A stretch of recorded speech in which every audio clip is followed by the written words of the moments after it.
ஒன்று கூறுமடியார்கள் வினை தீர்த்த முகம் ஒன்று குன்றுருவ வேல் வாங்கி நின்ற முகம் ஒன்று மாறுபடு சூரரை வதைத்த முகம் ஒன்று வள்ளியை மனம் உணர வந்த முகம் ஒன்று ஆறு முகமான பொருள் நீ அருள வேண்டும் ஆதி அருணாச்சலம் அமர்ந்த பெருமானே கணந்தோல் வாழ்க அருமுகம் வாழ்க வெற்பை குருசை தனிவேல் வாழ்க குக்குடம் வாழ்க செவ்வேல் ஏரிய மங்கை வாழ்க ஆணை தன் அணங்கு வாழ்க மாறிலா வள்ளி வாழ்க வாழ்க சீரடியார் எல்லாம் மாறிலா வள்ளி வாழ்க வாழ்க சீரடியார்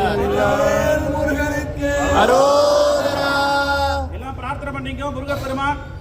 அதாவது இந்த குரோதி நாம அந்த வருஷத்துக்கு பேரு குரோதி. அதாவது சம்ஹாரம் அப்படின்னாலே பகைவர் கூட மோதுறது தான் சம்ஹாரம்.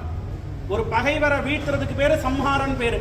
ஆனா முருகப்பெருமான் கருணை மூர்த்திங்கிறோம் ஒரு பேரை. இறைவன் என்ன சொல்றோம்? கருணை கடல் அப்படிங்கிறோம். ஆனா எப்படி ஒரு கருணை கடல் கை நிறைய ஆயுதத்தை வச்சுட்டு எப்படி சம்ஹாரம் பண்ண முடியும்? இறைவனுக்கு வந்து கருணாமூர்த்தி அப்படிங்கிறோம். ஆனா எல்லா இறைவனும் பாருங்க ஆயுதம் வச்சுட்டு இருக்கு நிறைய. அப்புறம் ஏன் நம்ம கருணாமூர்த்திங்கிறோம்? அது கிடையாது. எங்க ஒரு தண்டனை அதிகமா இருக்கோ அங்கதான் பயங்கள் குறையும். தண்டனை அதிகமா இருந்தாதான் பயப்பட்டு நம்ம தப்பு பண்ணாம இருப்போம். அதுக்காக தான் இறைவன்ல குழந்தைய அம்மா குச்சி வச்சு மிரட்டுவா பாத்துருக்கீங்களா?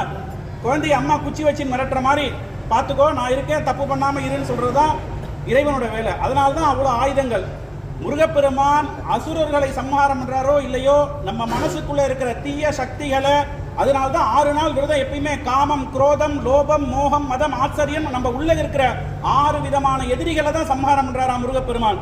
6 நாளா விரதம் இருந்து நமக்குள்ள இருந்த அந்த காம, குரோத, லோப, மோக, மதாசர் இந்த 6 குணங்களையும் சம்ஹாரம் பண்ணி முருகப்பெருமான் தர்மத்தை நிலைநாட்டுறதுக்கோசரமே பிறந்தவர். அதனால நம்ம இத்தனை நாள் விரதம் இருந்த எல்லாருக்கும் சௌக்கியமா, அதாவது பிரார்த்தனையே எப்படி இருக்கணும்னா எல்லாரும் சௌக்கியமா இருக்கணுங்கிறத பிரார்த்தனை மட்டும்தான் நமக்கு வேணும்.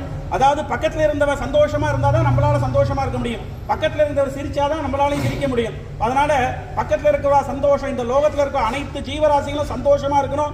முருகப்பெருமானுடைய திருவருள் நமக்கு கிடைக்கணும். அதாவது எப்படி அப்படின்னு கேட்டீங்கன்னா, ஒருத்தன்ட்ட போய் ஒரு 1 கோடி ரூபாய் லாட்டரியில பரிசு விழுந்திருக்குன்னு கேளுங்க, விழுந்திருக்குன்னு வச்சுங்க. அவன்கிட்ட போய் கேட்ட உடனே டக்குன்னு அவன் ஏதாவது கொடுத்துருவான் நமக்கு.